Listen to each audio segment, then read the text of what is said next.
요즘 우리나라 애견인이 한 1,000만 명 된다고 합니다. 그러니까 인구로 치고 이렇게 해보면 한 4-5명 중에 한 분은 강아지를 이제 키우시는 분들이고, 그렇죠? 또 이제 코로나 때문에 집에 있는 시간들이 많아지면서 이 집에서 이제 반려견, 또 반려묘를 키우는 분들이 또 많아졌습니다. 이게 우리나라가 이 애완견들을 많이 키우고 이렇게 되다 보니까 이 애완동물을 위한 어떤 편의시설이나 어떤 시스템도 굉장히 넓어졌어요. 굉장히 이제 큰 시장이 되어버렸습니다. 여기서 보면 어떤 뭐 가게가 문을 닫고 새로 뭐가 들어오나 보면 참 그런 게 많이 생기더라고. 애견 뭐 편의점. 요새는 24시간 무인 편의점 있잖아요. 요 앞에도 돈가스 집이 문을 닫고 거기에 애견 편의점이 생겼더라고.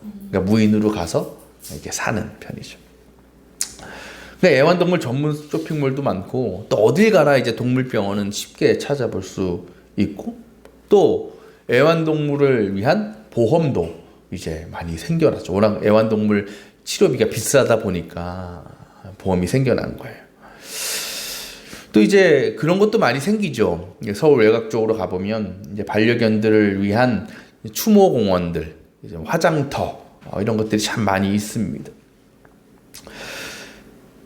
그렇게 보면 이제 정말 애완동물이 그냥 애완이 아니고 정말 우리가 반려라 그러잖아요. 반려.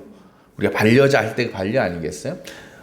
우리 인간에게 거의 뭐 가족과 같은 존재가 된 거예요.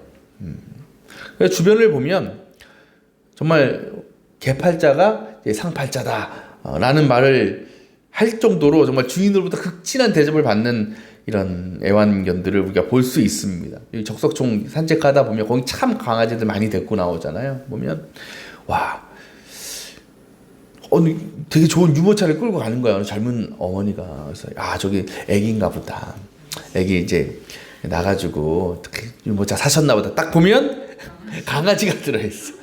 또 포대기도 있어요. 꼭 뭘 안고 있어. 이렇게 막 정말 소중하게 안고 있어. 그래서 정말 깐난애기 얼마나 이쁠까 보면 강아지. 여러분 강아지 그 유모차가 따로 있죠. 굉장히 비싸더라고요. 그래서 저희 첫째 태어날 때 처음 산 유모차가 박람회 가가지고 20만 원짜리 샀거든요. 그것도 유모차 비싸다 했는데 애완견 유모차가 비싼 거 얼마 100만 원짜리도 있고 비싸더라고. 근데 그게 뭐 나쁜 것이 아니에요. 가족이니까. 또 그 반려견을 통해 반려묘를 통해서 주인이 또 사랑을 받잖아요. 기쁨을 얻잖아요. 그러니까 그만한 가족들에게 그만한 것은 해줄 수 있다라고 하는 거예요. 또 강아지나 동물 어때요? 충성하면 개 아닙니까? 개는 충성의 동물이잖아요. 오직 주인만 바라보는 동물.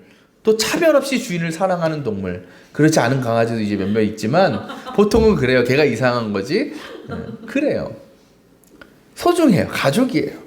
근데 문제는 뭐냐면 이렇게 애완견이 늘어나고 또 애완견을 키우는 분들이 늘어나는데 그와 비례해서도 뭐가 더 늘어나냐? 유기견들이 더 늘어나요.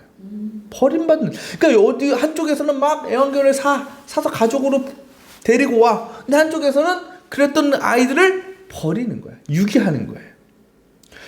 조사해 보면 하루에 한 180마리 정도가 유기가 된대요. 그러니까 1년을 해서 나는 거지. 그것도 대략적인 거는 훨씬 더 많을 거예요. 실제로 보면. 그래서 1년으로 치면 거의 6만 마리가 넘는 숫자가 유기되는 거예요. 유기된다는 게 어떤 의미입니까? 버려진다는 거예요. 애도 버리는데 요새는, 그렇죠? 얼마 전에도 어디서 사람 지나가다 어디 쓰레기 봉지에서 음식물 쓰레기 봉지에서 뭔가 고양이 소리가 들려서 가보니까 갓나네, 갓 태어난 애기가. 근데 개 버리는 거는 요즘 그렇죠? 그 개들도요, 여러분 한때는 사랑받는 동물 아니었겠어요? 사랑받는 반려견 아니었겠어요? 가족 아니었겠어요? 근데 한순간에 버림을 받아요. 유기견이 돼요. 그럼요, 개들도요, 상처를 받죠. 아픔을 겪어요. 그래서 그렇게 버림받은 아이들은 뭐가 생기냐면 이 사람에 대한 두려움과 경계심이 이제 생긴다. 그래서 새로운 주인을 만나도 관계를 이제 형성하고 유지하는데 꽤 오랜 시간이 걸린다고 합니다. 그 상처가 있기 때문에. 근데 동물뿐이겠습니까? 우리도 살다 보면 누군가로부터 버림받게 되는 일을 경험하게 돼요. 뭐 연인으로 버림받든지 가족으로부터 버림받든지. 특히 우리가 사랑하는 사람에게 버림받는다는 것은 너무나 큰 고통, 정말 세상이 무너지는 것 같은 아픔입니다. 정말 그게 심하면 살아갈 힘이 없어요. 용기가 없어요.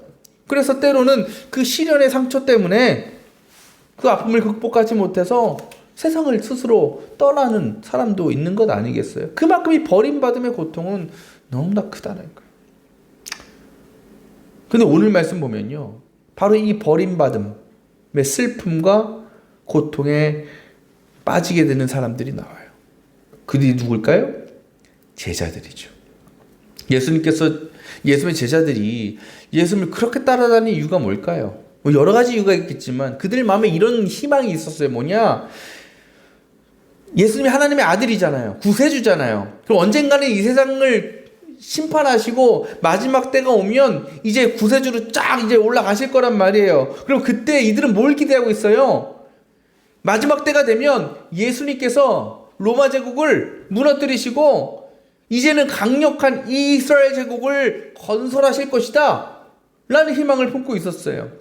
그래서 예수님께서 정말 만왕의 왕이 되시면 예수님 곁에서 그렇게 고생하고 따라다녔던 자신들도 한 자리 하나 차지하게 되겠지.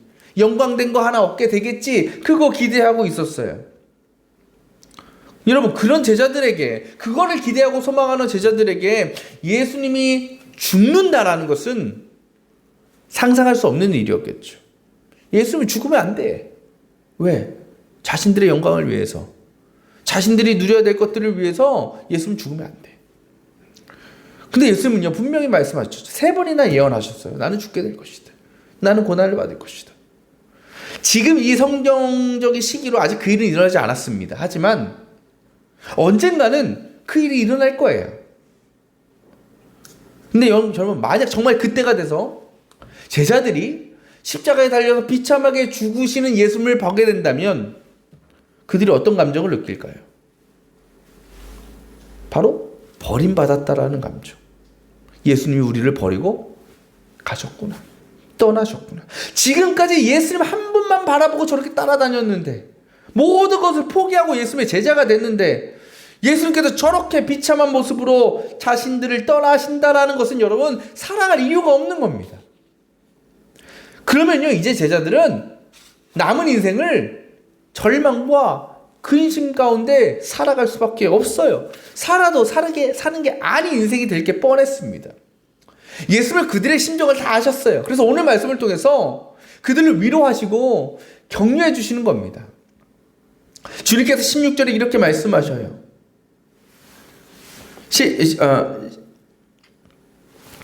16절에 말씀하시죠. 내가 아버지께 구하겠다. 그리하면 아버지께서 뭘 줘요? 다른 보혜사를 너에게 보내셔서. 누굴 보낸다? 보혜사. 보혜사라는 말은 헬라어로 파라클레이토스라고 합니다. 근데 이 말을 풀어보면 어떤 뜻이냐면 곁에 있어주는 사람이란 뜻이에요. 보혜사라는 뜻이. 그 보혜사가 누구냐? 성령이죠.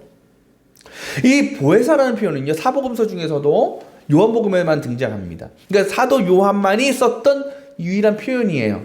그러니까 그 표현을 봤을 때 이 사도 요한이 성령에 대해서 어떤 존재로 생각했느냐를 알 수 있죠. 어떤 존재다? 성령님은 한마디로 영원히 우리 곁에 항상 함께 하시는 분이라는 거예요.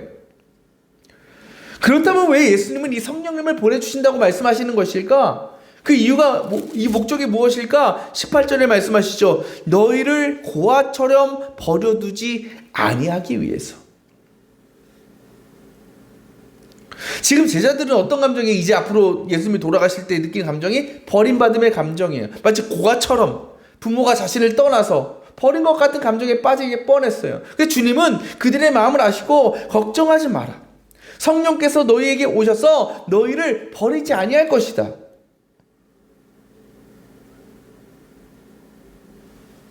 곧 나는 너희를 영영 떠나지 않을 것이다. 그러니까 이 말을 풀면 이런 거예요. 나는 너희를 떠나는 것이 아니다. 다만 눈앞에 보이지 않을 뿐이다. 하나님을 모르는 이 세상은 내가 십자가에 달려서 죽은 것에 대해서 내가 실패했다고 얘기할 것이지만 나는 분명히 다시 살아날 것이고 하나님께서 너희에게 보내시는 성령을 통해서 너희와 항상 함께 할 것이다 라는 말씀을 저희들에게 하고 계시는 거예요. 그래서 성령을 통해서 너희들의 불안하고 허무한 마음과 영혼을 채워줄 거야. 걱정하지 마. 나는 너희를 떠나지 않는다라는 것을 계속해서 강조하고 계시는 거예요. 사실 우리도요, 말씀드린 것처럼 이 버림받음의 경험을 할 때가 있죠. 근데 우리가 비단 이것이 어떤 사람이나 어떤 가족이나 이런 걸로부터 버림받는 것이 아니라 때로는 하나님으로부터도 버림받았다고 생각할 때가 있어요. 야, 하나님 날 버리셨구나. 하나님 날 포기하셨구나. 그때 우리에게 얼마나 큰 실망감과 절망감과 상실감이 생기는지 모릅니다.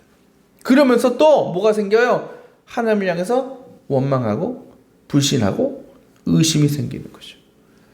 제가 며칠 전에 유튜브 동영상 하나 봤는데 요새 이런 여러분 코인 잘 모르시죠? 코인 투자. 저도 잘 몰라요. 그냥 옆에서 그냥 하나보다 하는 건데 어떤 동영상이 나왔냐면 요새 가장 화제가 된 또 논란이 된 코인이 루나 코인이라는 게 있대요. 루나 코인. 근데 이게 전 자세한 구조도 모르고 시세도 모르지만 어쨌든 이게 확 올랐다가 확 떨어졌대요. 그래서 그걸 왕창 산 사람들이 완전 쪽박을 찼대요. 근데 어떤 동영상을 봤냐면 한 유튜버가 그 루나 코인을 한 4천만 원어치 산 거예요. 근데 이전에 어디 투자했다가 다 날려먹고 남은 4천만 원 갖다 넣은 거예요. 근데 딱 사고 나서 그 팔리는 모든 과정을 유튜브로 찍은 겁니다. 근데 처음에는 막 올라. 5천만 원, 6천만 원 올라. 그러다가 어느 순간부터 툭툭툭툭 떨어지는 거예요. 그게 막 갑자기 막 3천만 원이 되고 2천만 원이 되고 막 툭툭툭 떨어지는 거예요. 근데 그 유튜버가 그거 방송하면서 뭐라 그러냐면 갑자기 기도를 하는 거예요. 하나님, 저 아시죠? 저 어떻게 사는지 아시잖아요? 저 어려운 사람들 많이 도와줬고 저 이렇게 살았는데 하나님 이게 저 도와주세요. 막 기도를 하는 거예요. 뭐 기도한다고 오르겠습니까? 더 떨어지. 하나님. 정말 하나님 믿는지 안 믿는지 모르겠지만 그게 결국 그게 얼마까지 떨어졌냐면 660만 원까지 떨어진 거예요. 그러니까 85%가 하락한 거예요. 그러니까 4천만 원 투자해서 얼마 남았냐면 6천 얼마 남은 거야. 그러니까 3천 몇백만 원 잃어버린 거예요. 그리고 끝났어. 웃긴 게 기도하면서 막 술을 먹어. 주님, 그 주님한테 기도했나 봐. 하면서 막 열받으니까 먹겠죠 막. 그래 끝난 거야. 다 잃어버렸어. 여러분, 그 사람 입장에서 어떤 감정을 느꼈을까? 하나님이 나를 버리셨다. 내가 기도했는데, 내가 지금까지 그래도 선하게 살았는데 왜 이런 일을 나에게 허락하시나? 그러지 않았겠어요? 하나 예로 말씀드린 거지만 우리도 살면서 그런 감정이 있어요. 우리가 신앙생활 열심히 하고 또 예배 열심히 드리고 헌신 열심히 하고 기도 열심히 하는데 또 그와는 또 반대로 우리의 삶을 보면 참 어려움과 고난이 끊이지 않는 걸 보게 됩니다. 그 우리는 하나님이 날 버리셨나? 하나님이 날 떠나셨나? 하나님 나에게 왜 그러시나? 그렇게 원망하고 불평한다라는 거예요. 근데 여러분, 그것이 계속되면 어떻게 될까요? 하나님을 떠나고 믿음을 포기하는 거죠. 근데 여러분 솔직히요, 생각해보면 세상에서 가장 큰 버림받음을 경험하신 분이 있어요. 그게 누구예요? 예수님이잖아요. 그렇죠? 예수님. 예수님께서 십자가에 달리시기 전에, 돌아가시기 직전에 하늘 향해서 이렇게 부르셨죠. 뭐라고 부르셨습니까? 엘리 엘리 라마 사막다니. 하나님, 나의 하나님, 왜 나를 버리시나이까? 여러분, 이 십자가의 사건이 위대한 사건이에요.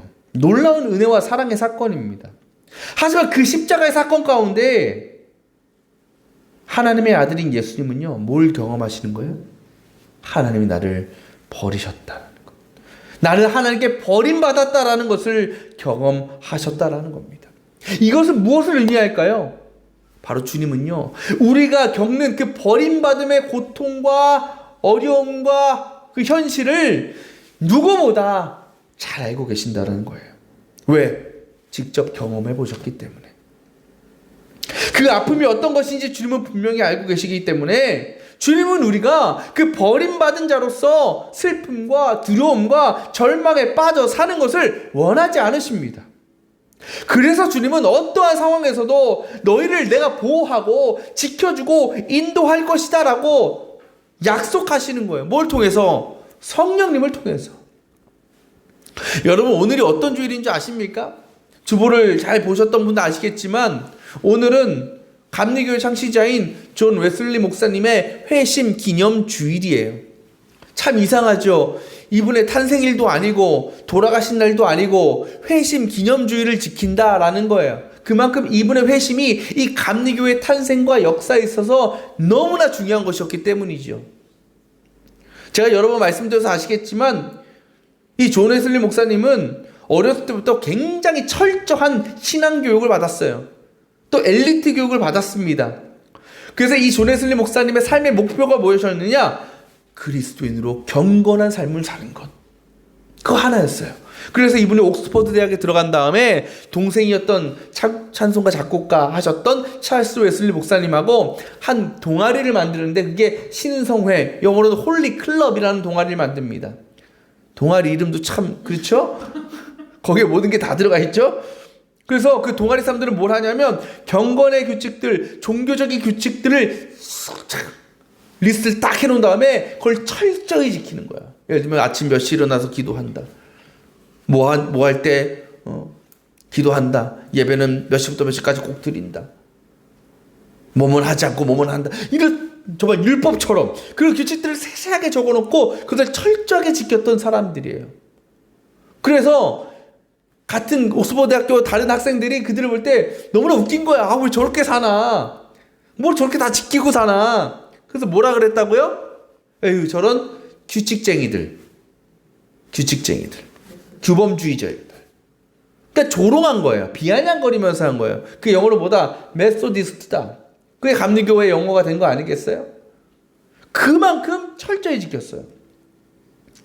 기도도 열심히 하고 말씀도 가까이 하고. 근데 여러분, 이상하게 그렇게 살면, 그렇게 신앙적으로 경건하고 철저하게 살면 마음이 어때야 될까요? 평안해야 되지 않겠어요? 늘 주의 평안이 충만해야 되지 않겠습니까? 근데 전혀 그렇지 않아요. 웨슬리를 보면 늘 마음에 늘 불안함이 있고 근심이 있어요. 또 가장 중요한 뭐가 없냐면 이 사람이 구원의 확신이 없는 거예요. 구원의 확신이. 이 문제가 웨슬리의 삶을 늘 괴롭혔어요.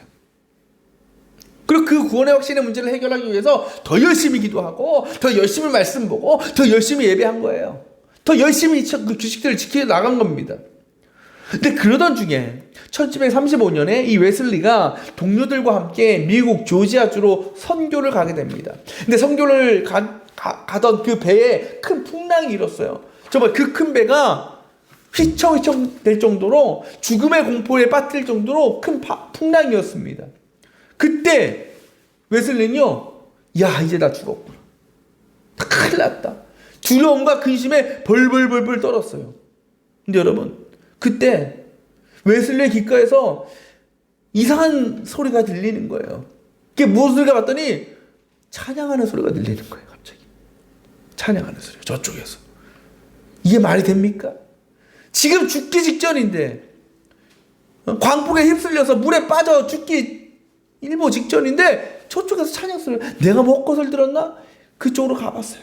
가봤더니 어떤 일이 벌어지고 있느냐. 그 당시 기독교 한 종파였던 모라비안 교도라는 교도들이 그 배에 같이 탔었는데 그들이 함께 모여서 찬양하고 예배를 드리고 있는 거예요.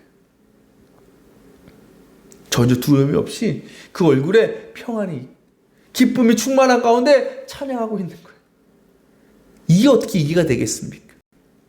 웨슬리가 너무나 이상해서 물어본 거예요. 당신들 어떻게 이 상황에서 예배할 수 있느냐? 두렵지 않습니까?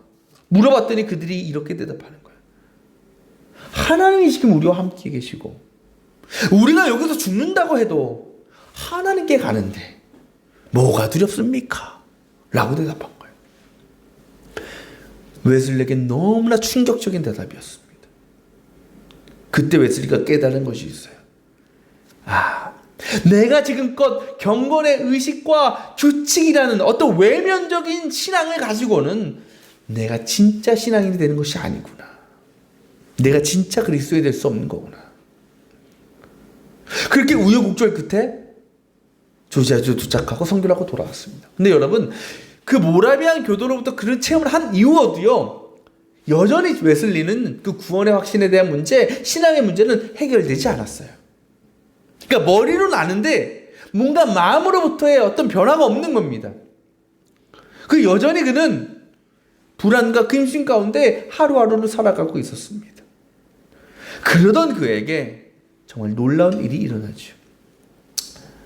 1738년 5월 24일, 우리 감리교인들이라면 꼭 기억해야 될 날짜입니다. 1738년 5월 24일 저녁 8시 45분에 이 존 웨슬리가 영국의 올더스 게이트라는 거리를 혼자 걷고 있었습니다. 근데 걷다 보니까 저쪽에서 웅성웅성하는 소리가 들리는 거예요. 가서 뭔가 했더니 모라비안 교도들이 거기서 기도회를 하고 있는 겁니다. 평소 같으면 그냥 지나갔을 거예요. 기도회 하나 보다. 열심히 하네. 근데 그날따라 웨슬리가 무언가 이끌려서 그들의 기도회에 참석하게 됩니다. 그 맨 뒷자리에 앉게 됩니다. 그리고 그 순간 그 기도회를 인도하던 모라비안 교도의 그 인도자가 마틴 루터의 로마서 서문을 읽게 됩니다. 그 내용은 이런 것입니다. 그리스도 안에 있는 믿음을 통하여 하나님께서 마음의 변화를 일으키십니다. 라는 거예요. 그 말씀을 듣는 순간 존 웨슬리 목사님이 완전히 하나님의 은혜에 압도됨을 경험하게 됩니다. 인격적으로 하나님을 만나게 됐다는 거죠. 그것은 한마디로 그에게 성령이 임하였다는 거예요. 처음 겪어보는 성령. 그 순간을 웨슬리는 이렇게 고백하고 있습니다. 하나만 넘겨주시겠어요? 이렇게 고백합니다. 그때 나는 내가 그리스도를 참으로 믿고 있음을 느꼈고 구원을 위하여 그리스도만 의지한다고 느꼈다. 그리고 주께서 내 모든 죄를 없애주셨다는 확신이 생겼다. 나 같은 자의 죄를 다 사하시고 죄와 죽음의 법에서 나를 구원해 주셨음을 확신하게 되었다라고 고백했다는 거예요. 이전의 존 웨슬리의 삶은 기쁨이 없었습니다. 만족이 없었습니다. 그렇게 경건하게 살고 그렇게 철저하게 규칙을 지키며 살면서도 마음은 늘 불안했고 근심과 걱정이 가득했습니다. 나 구원받을 수 있을까? 정말 구원의 역사가 있긴 한가? 그도 어쩌면 그 순간 하나님 날 버리신 거 아니야? 내가 이 정도 했으면, 이렇게 노력하고 애를 쓰면 무언가 구원에 대한 확신을 주시고 소망을 주셔야지. 왜 나를 아직까지도 이렇게 불안하게 하시고 두려움에 빠지게 만드시는가? 하나님 날 버리신 것이 아닌가? 이런 마음이 있지 않았을까요? 근데 그런 웨슬리가 회심했다라는 거예요. 변화됐다라는 거예요. 언제? 성령님께서 그를 찾아가셨을 때. 성령의 뜨거운 역사를 체험했을 때. 그 순간에 그는 그렇게 자신이 근심하고 걱정했던 그 모든 신앙의 문제들, 구원의 문제들이 완전히 해결되어지는 은혜를 얻게 되었다라는 겁니다. 주님으로부터 버림받았다라는 그 고통과 아픔과 불안함과 두려움은 완전히 해결된 거예요. 예수님의 제자들도 마찬가지 아니었겠습니까? 처음에 제자들도요, 예수님께서 죽게 되셨을 때, 우리 버리셨구나. 우리 버림받았구나. 이제 앞으로 어떻게 살아갈까? 걱정과 근심, 두려움 뿐이었습니다. 근데 여러분, 이후에 어떤 일이 벌어집니까? 예수께서 죽으시고 부활하신 후, 또 승천하신 후, 더 이상 그들은 두려움에 떨지 않고 예수의 부활을 증거하는 삶을 살았습니다. 그로 인해서 예수님께서 살아계실 때보다 더 많은 고통과 핍박을 받았지만, 죽임까지 당해야 됐지만 그들이 그것을 두려워하지 않고 예수님을 전했다라는 겁니다. 이러한 변화가 무엇으로 인함이었습니까? 예수께서 약속하신 성령을 보내주셨고, 그 성령이 그들 가운데 임하였을 때 비로소 제자들은 비록 우리의 눈에 보이진 않지만 주님은 여전히 살아계시고 우리를 버리지 않으셨다라는 것을 확신하게 된 것이었다는 거예요. 그 성령 체험을 통하여 그들이 전도자로, 순교자로, 선교자로 변화되는 놀라운 역사가 나타났다는 겁니다. 여러분의 삶은 어떻습니까? 삶의 고난, 삶의 어려움이 끊이지 않습니까? 하나님이 나를 버리셨다라고 느껴질 때가 있습니까? 그렇지 않습니다. 주님 우리를 버리신 적도 없고 또 앞으로도 버리지 않으십니다. 오늘 말씀처럼 주님 여전히 우리를 여전히 살아계셔서 우리 안에 함께 하고 계십니다. 성령이라는 이름을 통해서 언제나 우리와 동행하고 계십니다. 그 성령께서 우리를 새롭게 하시고 변화되게 하십니다. 버림받음의 아픔과 고통을 극복하게 해 주시는 것입니다. 이 시간, 지금도 이 자리에, 그리고 우리 안에 함께 하시는 그 성령님의 임재를 저와 여러분들이 누리실 수 있기를 바랍니다. 그리고 우리가 세상에 살아갈 때에 우리가 경험하는 어떤 우리의 힘든 일들, 세상의 아픔들, 문제와 어려움들, 것들 또한 성령께서 부어주시는 기쁨과 소망으로 채워지고 그렇게 회복되어지는 우리 모든 성도들의 삶들이, 또 신앙들이 되시기를 주님의 이름으로 축원합니다.